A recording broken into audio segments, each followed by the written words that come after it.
Welcome back to the swatching series in which I swatch all the core colors. This is episode 14 and we're going to be looking at the dark browns, and in this episode we're going to be just looking at 4 colors instead of the 5.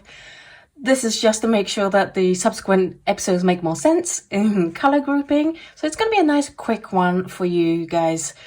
I just wanted to show you guys these gorgeous colors. In this episode we have Burnt Umber Natural made with PBR7, Van Dyke Brown made with PR101, and Raw Umber Natural made with PBR7. And finally we have the Sepia made with PR101, PY150 and PBK7. First up, we have the Burnt Umber, and immediately you can see that it's a very granulating color.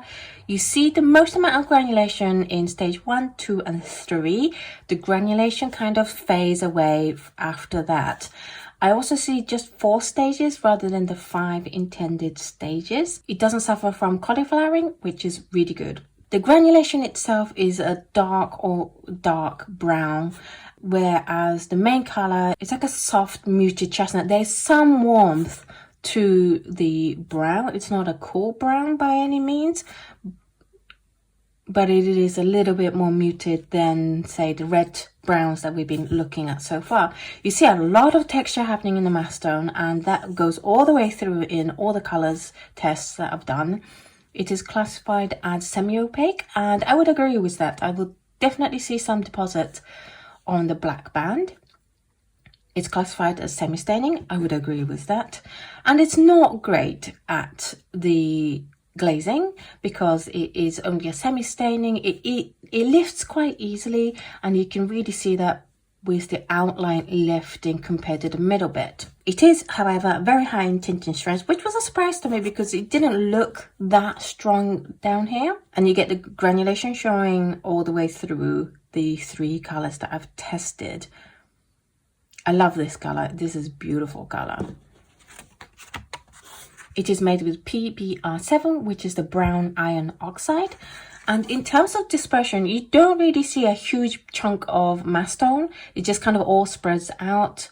It does spread quite wide, but not hugely intense like the ones we saw in the previous episode. Next up, we have the Van Dyke Brown, and this I would say is a step warmer than the Burnt Umber. You can see that this is got a lot more warmth. There's an orange undertone to it. It's classified as granulating, but I would say it's not as strong on its own in granulation. You see a lot more texture happening here and here. I see it very subtly here, but you see it really strongly when you mix it with other colors and if you keep it in the mass tone. I see 1, 2, 3, 4 stages instead of 5, but I think we're getting used to the fact that you're gonna get about 4 stages rather than 5 using QoR. But other than that, it doesn't suffer from cauliflowering.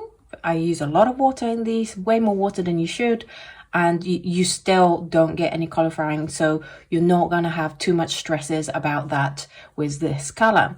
It's classified as semi-transparent, and I would agree with that. It's classified as staining. I would agree with that. It's really good at glazing. You see the layers clearly. There's minimal lifting. It's really good glazer.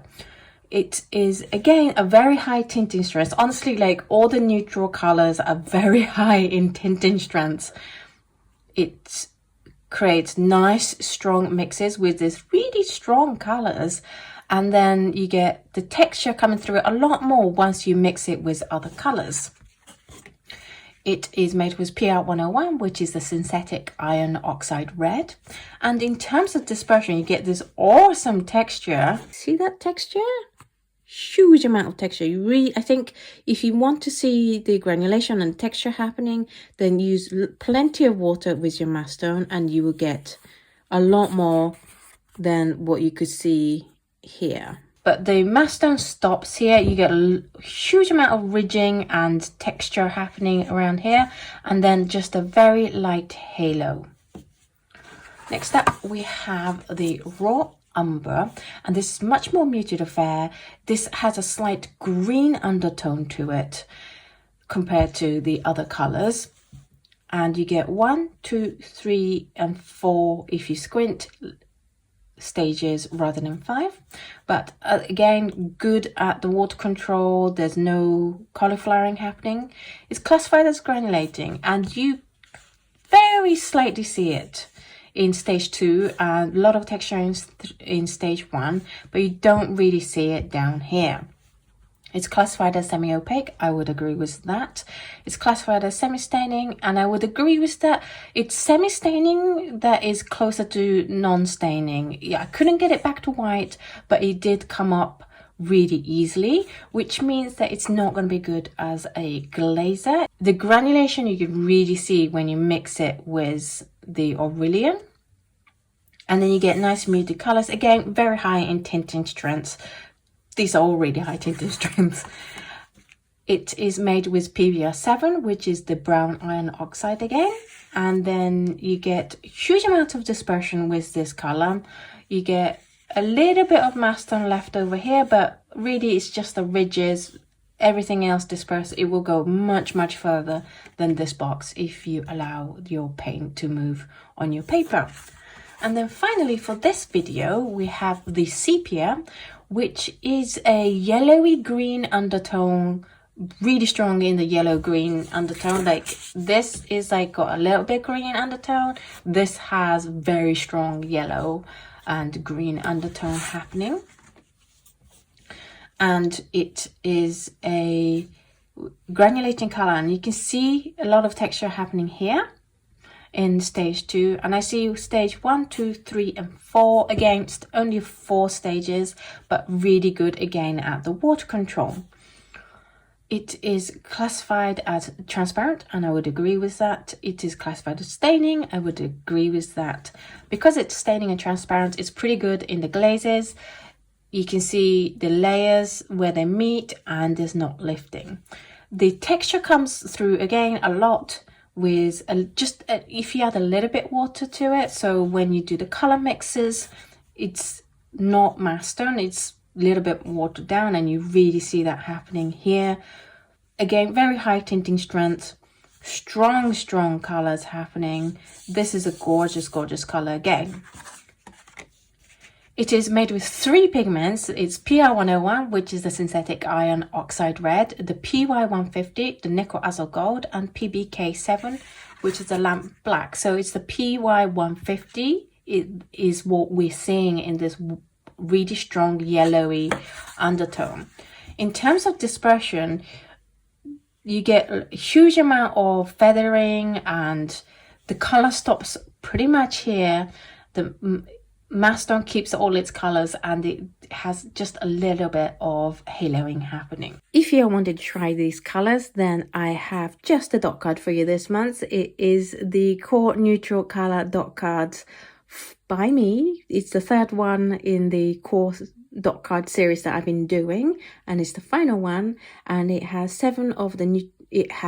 8 of the neutral colors that we've been looking at this month. If you'd like to receive this, then all you have to do is head on over to patreon.com/Oto Kano and sign up to the appropriate tiers. That's it for this episode. What did you think of these 4 dark brown colors? For me, I think they all have their uses, but what I really like about the QoR range, for me personally, is the fact that they're all very high in tinted strength. I can pick any of the neutral colors, and I know it will work with my really strong, highly tinting strengths palette.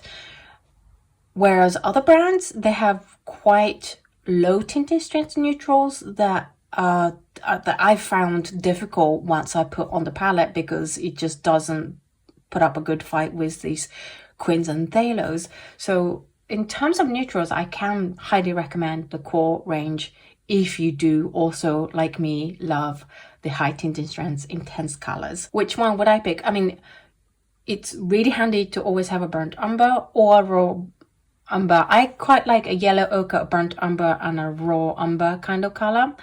So I would go for these 2 colors, but the Van Dyke Brown is great for granulation. It's really strong in the color mixes. When you look at these color mixes, so you could pick which one of these colors you want to go for, depending on how much granulation you want to see. you can also go for how high tinting strengths, like these two are slightly higher in tinting strengths than these two. So you might be looking for a really high tinting strength in that case, go for the Van Dyke Brown and the Sepia. Or if you're like, oh, that's a bit much, then go for the Burnt Umber and the Raw Umber. Thank you so much for watching this video. Do let me know in the comments down below which color is your favorite, and if you have a particular awesome use for these colors, then please do let us know in the comments down below. It really helps to have these discussions in the comments down below and grow the community and grow the collective knowledge we have as a community. So thank you so much to those people who share their knowledge on these colors that I don't have. Huge thanks again to QoR for providing me with these colors. Next episode is going to be the darks, like the Payne's Gray and the blacks and the Payne's Neutral. So do look forward to that, and I will see you in the next episode. Bye!